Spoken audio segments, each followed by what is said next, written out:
Olá, Gilvan. Boa noite para você, boa noite a todos. Olha, Gilvan, a meta das Nações Unidas é erradicar as piores formas de trabalho infantil até 2025. Aqui comigo a representante da OAB Sergipe, a advogada Verônica Passos. Boa noite, seja bem-vinda. Como a OAB analisa essa situação? Boa noite, Cláudio. Boa noite a todos.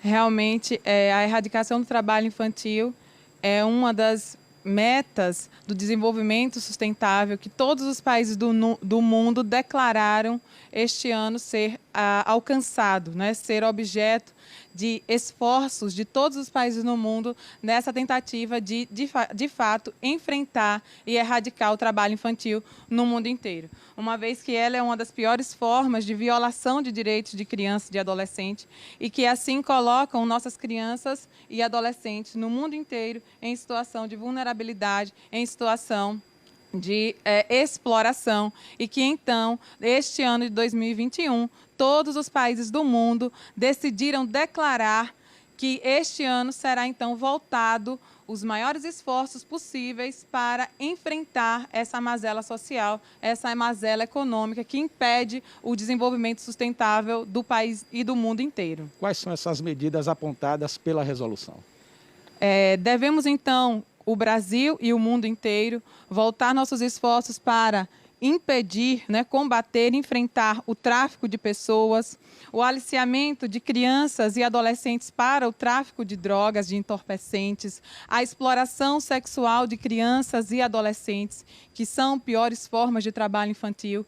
E aí sim, no decorrer dos esforços, enfrentarmos todas as formas de trabalho infantil, ou seja, todas as situações que as nossas crianças e adolescentes estão trabalhando de forma irregular ou ilícita, sem a assinatura da carteira de trabalho e sem a garantia dos seus direitos trabalhistas e previdenciários. Ou seja, todas as vezes que estivermos diante de uma criança e de um adolescente trabalhando informalmente ou sendo explorado sem a sua carteira de trabalho assinada, estamos diante de uma situação de exploração de trabalho infantil. Doutora, qual o cenário do trabalho infantil aqui no estado de Sergipe?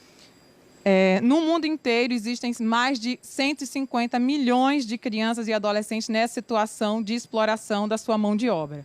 No Brasil, nós temos cerca de 2 milhões de crianças e adolescentes, ou seja, de crianças a partir de 5 anos até adolescentes, 17 anos, nessa situação de exploração de trabalho infantil. E aqui em Sergipe, antes da pandemia, nós tínhamos uma média, um dado estatístico de aproximadamente 50 mil crianças e adolescentes entre 5 e 17 anos em situação de trabalho infantil em Sergipe. Como denunciar esse tipo de violação? Nós podemos denunciar, tanto para os conselhos tutelares, para o Ministério Público do Trabalho, para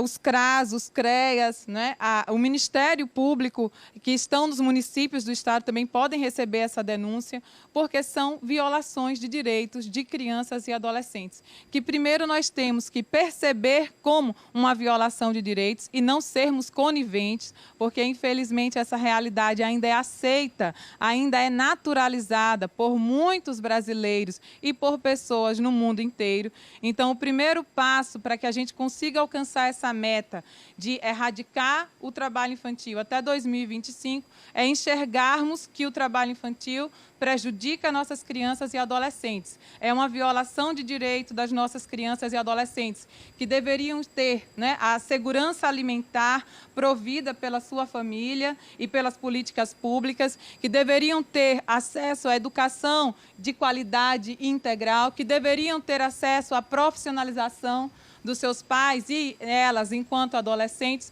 que aí sim podermos então construir um país, construir uma sociedade, construir um mundo que garanta os direitos de nossas crianças e adolescentes sem a exploração de sua força de trabalho, sem a exploração de sua mão de obra. Doutora, é uma responsabilidade coletiva? Com certeza.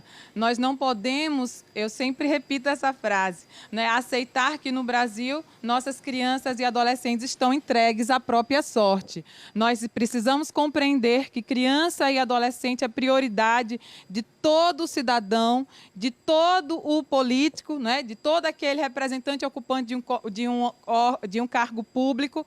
Então, a política pública, o orçamento público, os órgãos públicos e a sociedade deve se sentir corresponsável pela garantia, pela fiscalização, pelo acompanhamento das políticas públicas que vão garantir a segurança e a vida e os direitos de nossas crianças e adolescentes. Doutora Verônica, muito obrigado, parabéns pelo trabalho, boa noite. Muito obrigada a vocês. Gilvan.